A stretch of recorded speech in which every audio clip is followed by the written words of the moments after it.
Golden eyes pierced the darkness of the ship's cabin, reflecting what little emergency light remained. Nathan Carter backed away slowly, his heart hammering against his ribs. The alien woman he'd rescued hours earlier stalked toward him with fluid, predatory grace. Blood still matted her silver fur, but her wounds had mysteriously begun to close. "You!" she growled, her voice like gravel wrapped in velvet. "You saved me." "Anyone would have done the same," Nathan stammered, his back hitting the bulkhead. Her lips curled back, revealing fangs that glinted in the dim light. "No. Not anyone." She inhaled deeply, nostrils flaring. "Your scent, it calls to me." When she reached him, her clawed hand touched his face with surprising gentleness. Nathan flinched but didn't pull away. "In my culture," she whispered, "a life dead is sacred. But this is more." Her eyes held his, golden irises expanding until they swallowed the darkness.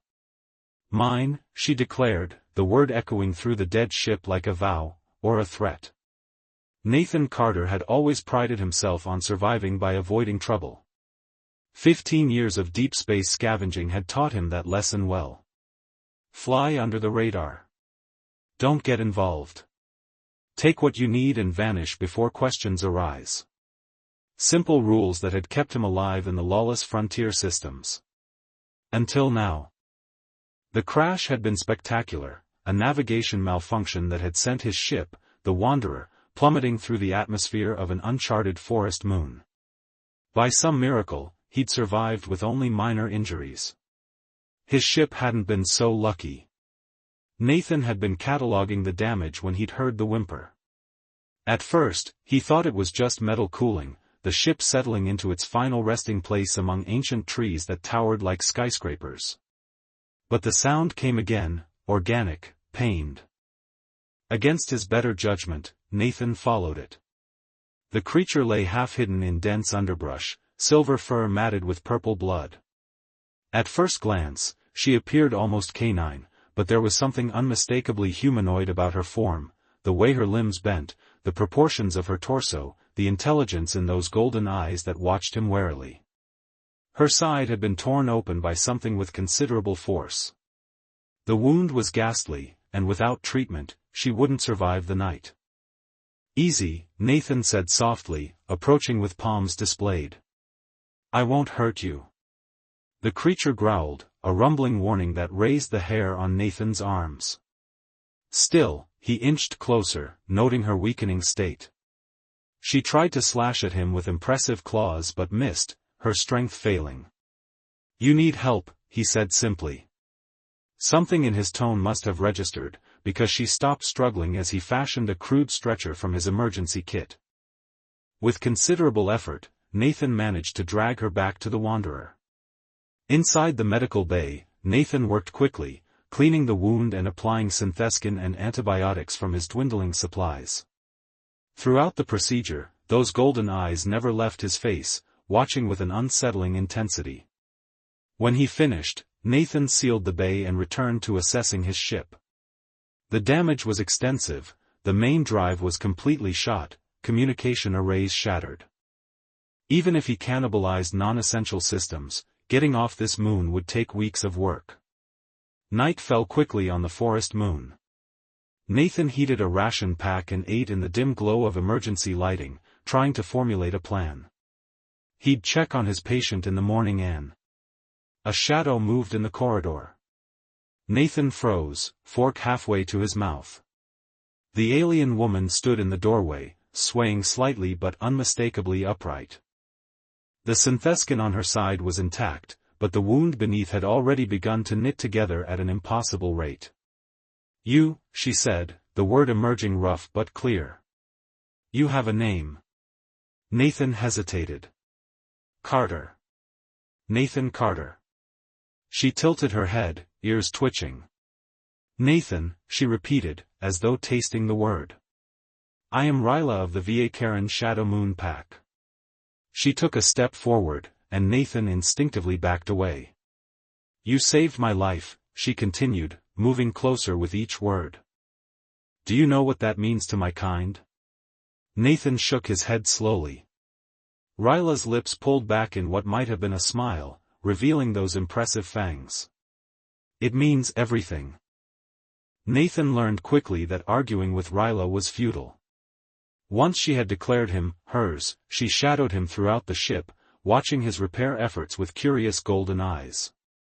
She recovered from her injuries at an astonishing rate. What should have been a mortal wound had nearly vanished after just 2 days. "Your kind heals quickly," Nathan observed as he worked beneath a console, trying to coax life back into the communication system. Ryla crouched beside him, balanced effortlessly on her toes, silver-furred tail swishing behind her. "The Va Karen are warriors born," she replied, pride evident in her voice. "Our bodies serve our will." "And what brought a warrior to this forgotten moon? Alone and wounded?" Her ears flattened against her head. "Betrayal," she growled. "Vorn, second to our pack Alpha, sought to claim me as his mate. When I refused, he tried to kill me." "Sounds charming," Nathan muttered, wincing as the console sparked. "He left me for dead." "A mistake." Her golden eyes gleamed. "The greater mistake was that I found you." Nathan sighed, sliding out from beneath the console. "About that.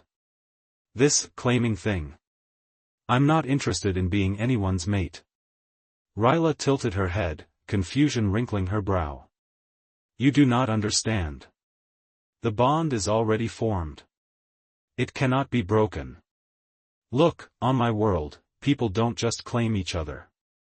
There's choice involved. Mutual attraction. Compatibility." He ran a hand through his disheveled hair. "I saved you because it was the right thing to do, not to initiate some alien mating ritual. Your words say one thing, but your body betrays you." She inhaled deeply. "Your scent changes when I am near. Your heart beats faster." "That's called fear," Nathan countered, though he wasn't entirely convinced himself. Ryla's laugh was surprisingly melodic.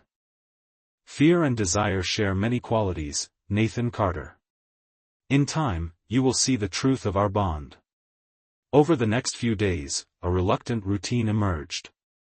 Nathan worked tirelessly on repairs, while Ryla hunted in the surrounding forest, bringing back strange but edible game. Nights were the hardest. She insisted on sleeping near him, curled at the foot of his bunk like some oversized pet. Except she wasn't a pet, she was an intelligent, dangerous alien who believed they were bound for life. On the 5th night, as they shared a meal of roasted forest creature, Ryla suddenly stiffened.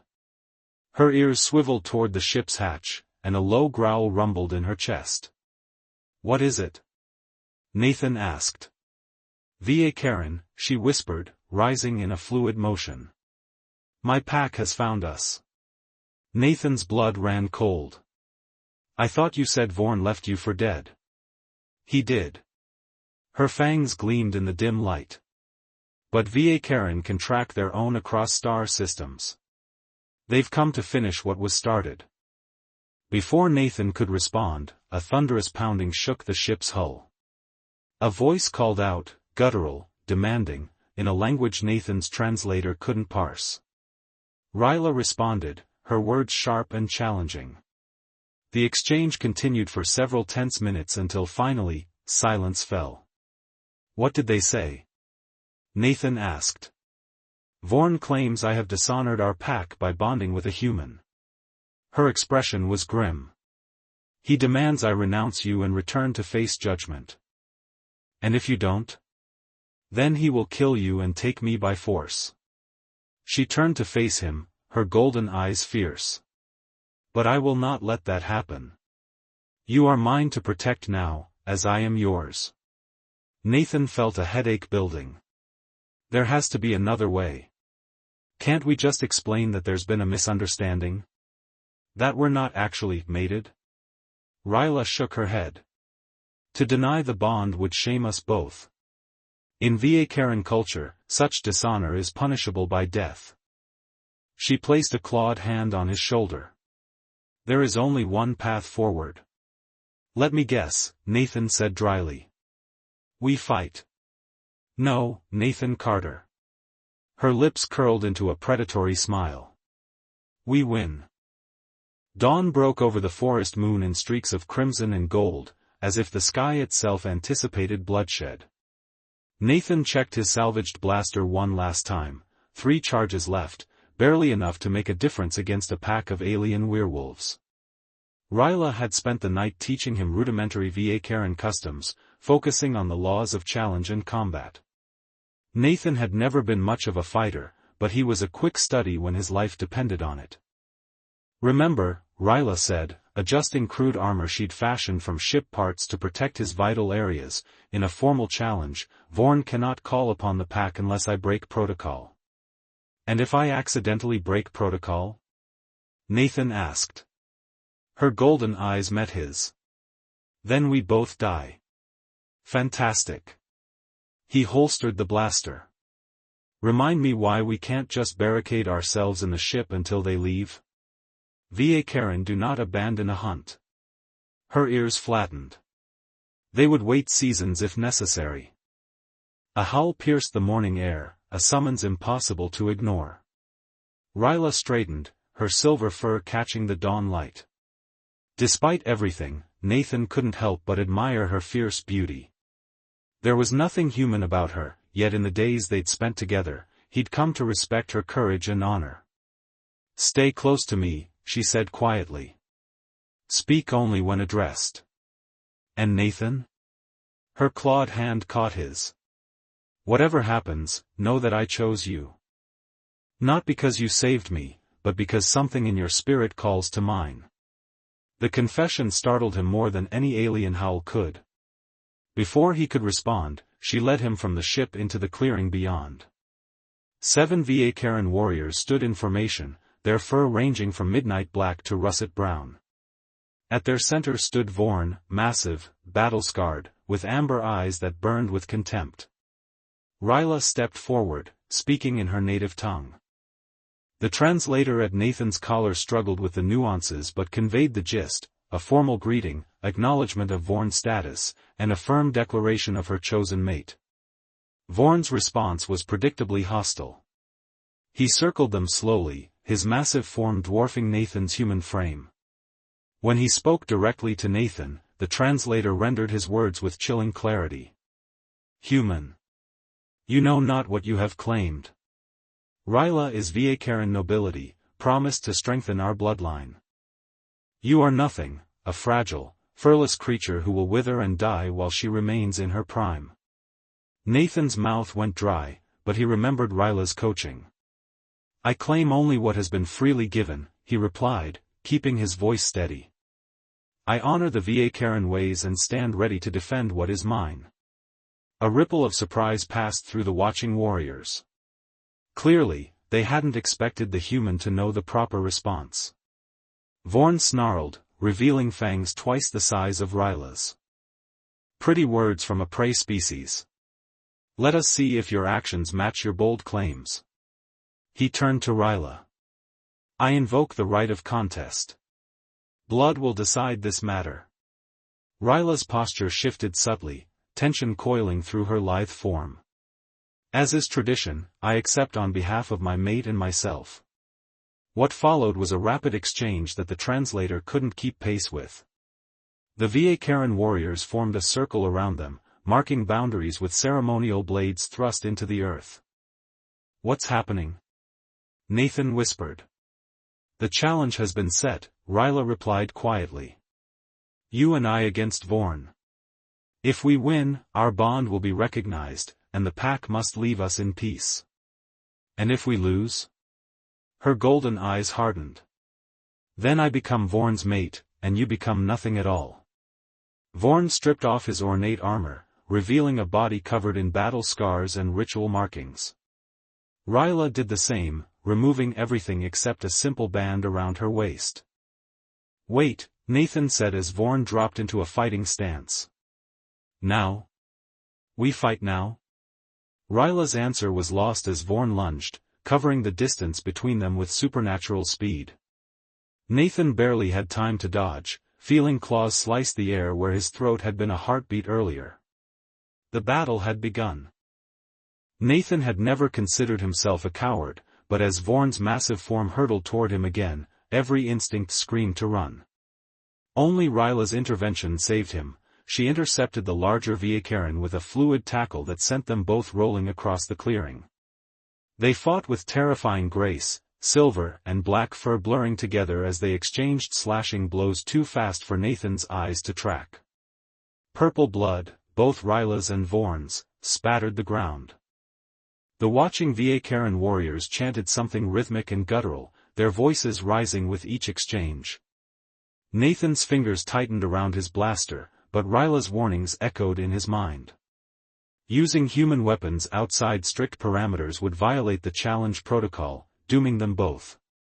When they separated, Ryla was breathing hard, fresh wounds visible across her shoulders and flank. Vorn appeared winded but triumphant, his amber eyes gleaming with predatory satisfaction. "Is this truly your choice, Ryla?" he taunted. "This weak human who stands useless while you bleed for him?" Something in Nathan snapped. He'd spent his entire adult life avoiding confrontation, running from one salvage job to the next, never putting down roots, never standing for anything. Now, watching Ryla fight for their shared future, however unwanted it had initially been, he felt an unfamiliar resolve hardening within him. "I'm right here, Vorn," Nathan called, stepping forward. "Or are you afraid to face the weak human directly?" A shocked silence fell over the Viekaran circle. Ryla's golden eyes widened in alarm. Vorn turned slowly, his massive head swiveling toward Nathan with predatory focus. "You dare challenge me directly, creature?" Nathan forced a smile. "Isn't that what this whole ritual is about? Or do Viekaran warriors only fight when victory is assured?" It was a calculated insult, one that Ryla had taught him would be impossible for any Viekaran warrior to ignore. Vorn's response was immediate, a roar that shook leaves from nearby trees as he charged. This time, Nathan was ready. Years of navigating treacherous derelict ships had made him nimble. He sidestepped the rush, using Vorn's momentum against him. The larger Viekaran crashed into a tree trunk with satisfying force. The temporary advantage wouldn't last. Vorn recovered quickly, snarling as he advanced more cautiously. Nathan backed away, keenly aware of the ritual boundary behind him. "Nathan," Ryla called, "remember what I showed you about Viekaran weak points?" During their nights preparing, she had mapped the vulnerabilities of her species on Nathan's body, the sensitive nerve clusters behind the ears, the exposed tendons at the back of the knees, the vulnerable throat despite its protective fur. When Vorn lunged again, Nathan ducked beneath the sweeping claws and drove his fist upward, finding the spot beneath the Viekaran's jaw that Ryla had identified. Vorn howled in pain, staggering back. Nathan pressed his advantage, attacking the weak points Ryla had taught him with precision that surprised even himself. He would never match the alien strength, but human ingenuity and desperate focus counted for something. Still, the fight was hopelessly uneven. A single backhand from Vorn sent Nathan flying across the clearing, his makeshift armor absorbing only part of the impact. He landed hard, tasting blood as he struggled to rise. Through blurred vision, he saw Ryla engage Vorn again, fighting with renewed fury. Despite her injuries, she moved like liquid silver, her claws finding vulnerable spots in Vorn's defense. Nathan forced himself upright, ignoring the stabbing pain in his ribs. During their preparations, Ryla had stressed one crucial fact: the challenge could be won either by defeating the opponent or by demonstrating superior worthiness through courage and honor. As Vorn gained the upper hand again, pinning Ryla beneath his greater weight, Nathan saw his opening. Not to attack, but to prove his worth. "I invoke the right of substitution," he shouted, using the formal Viekaran phrase Ryla had taught him. Every head turned toward him. Vorn froze, his claws still at Ryla's throat. "I offer myself in place of my mate," Nathan continued, struggling to remember the ritual words. "Let my blood satisfy your honor, and let her go free." A murmur rippled through the watching warriors. Even Vorn seemed stunned. "Nathan, no!" Ryla cried out, struggling against Vorn's grip. But Nathan stood firm, meeting the amber gaze of the Viekaran leader. "This is my choice," he said quietly. "As her chosen mate, it is my right." "The human invokes ancient law," one of the older Viekaran warriors announced, stepping forward from the circle. His fur was silver with age, his eyes clouded but wise. "The right of substitution has not been claimed in 7 generations." Vorn released Ryla, turning to face the elder. "This is a mockery. He is not Viekaran. He cannot claim our sacred traditions. Yet he has bonded with one of our own," the elder replied, "and speaks our ritual phrases with proper respect." He tilted his head, studying Nathan with surprising gentleness. "The law is clear.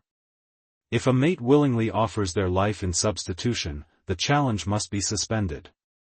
Ryla rushed to Nathan's side, supporting his weight as he swayed. "Why?" she hissed. "Why would you do this?" Nathan met her golden eyes. "Because in the past week, you've shown me more loyalty and courage than I've known in 15 years of wandering," he said quietly. "Because I might not have chosen this bond, but I'm starting to think it might have chosen well for me." Something softened in Ryla's fierce gaze, wonder, perhaps, or the first glimmer of something deeper than the instinctual claim she had placed upon him. "A touching sentiment," Vorn snarled, "but substitution requires the challenging party's acceptance. I do not give it." The elder Viekaran's ears flattened against his skull. "You would deny ancient law, Vorn? Consider carefully. Such rejection has consequences for your standing among us." For the first time, uncertainty flickered across Vorn's face. He glanced at the circle of warriors, reading their expressions. "There is another way," the elder continued. "The trial of worth. Let the human prove his value to the pack." Nathan felt Ryla stiffen beside him. "No," she whispered. "Few Viekaran survive that trial, let alone humans." But Nathan had come too far to back down now. "What does this trial entail?" he asked. The elder gestured toward the distant mountains that loomed beyond the forest. "At the highest peak grows the heart fire bloom, a flower that only opens to those worthy of its gift.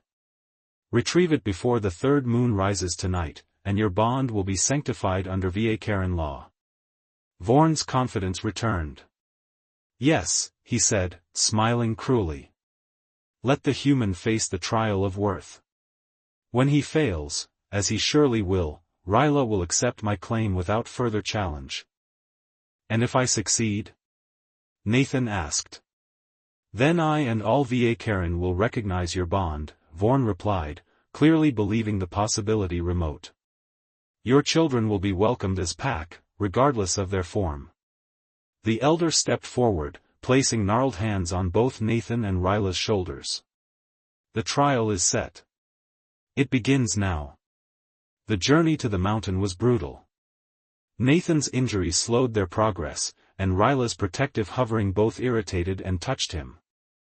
They spoke little, conserving energy for the climb ahead, but in the silences between words, something new was taking shape: understanding, respect, and perhaps the foundation of something deeper. As they ascended the treacherous mountain paths, Ryla shared stories of her people, of the complex honor codes that governed Viekaran society. In turn, Nathan spoke of Earth and humanity's expansion among the stars, of his lonely years salvaging forgotten vessels and avoiding meaningful connections. "Why did you never take a human mate?" Ryla asked as they paused to rest on a narrow ledge, the forest far below them. Nathan watched the twin suns beginning their descent. "Never stayed in one place long enough, I guess. It's hard to build something real when you're always ready to run." "Yet you do not run from me," she observed. He laughed softly.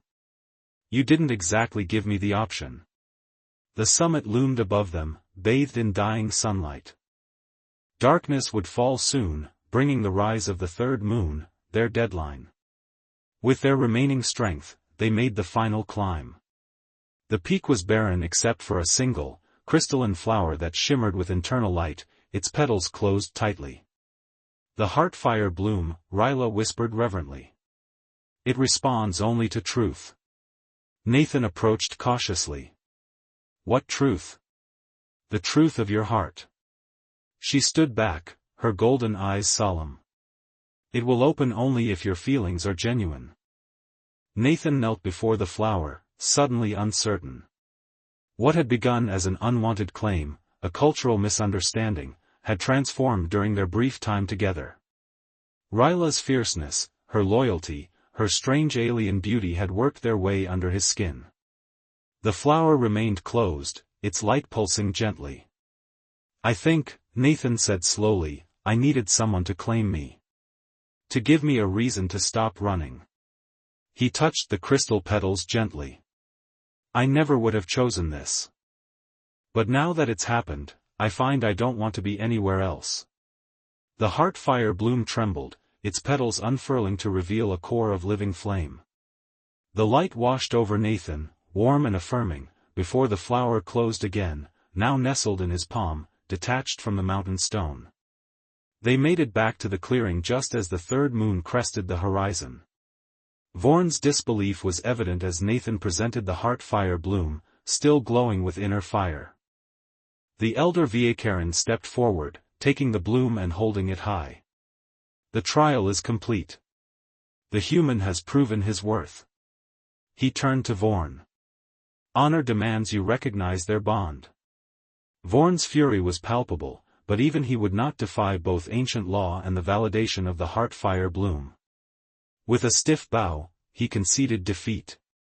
Later, as the Viekarin prepared to depart, the elder approached Nathan and Ryla. Your path will not be easy, he told them.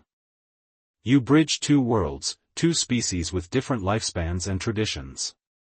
Nothing worthwhile comes easily, Nathan replied, his hand finding Ryla's.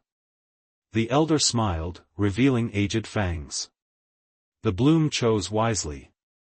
When your ship is repaired, know that you will always have a place among the Viekarin Shadow Moon pack. As the alien werewolves disappeared into the forest, Ryla turned to Nathan, her golden eyes searching his face. Do you regret saving me that day? Nathan considered the unlikely journey that had brought them here, from reluctant savior to acceptance of a bond he never sought but now treasured.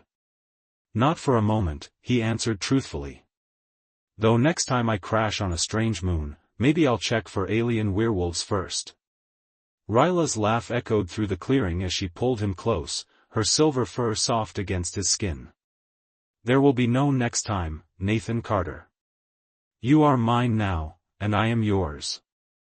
That is a crash you cannot walk away from. And for the first time in his life, Nathan had no desire to try. The end.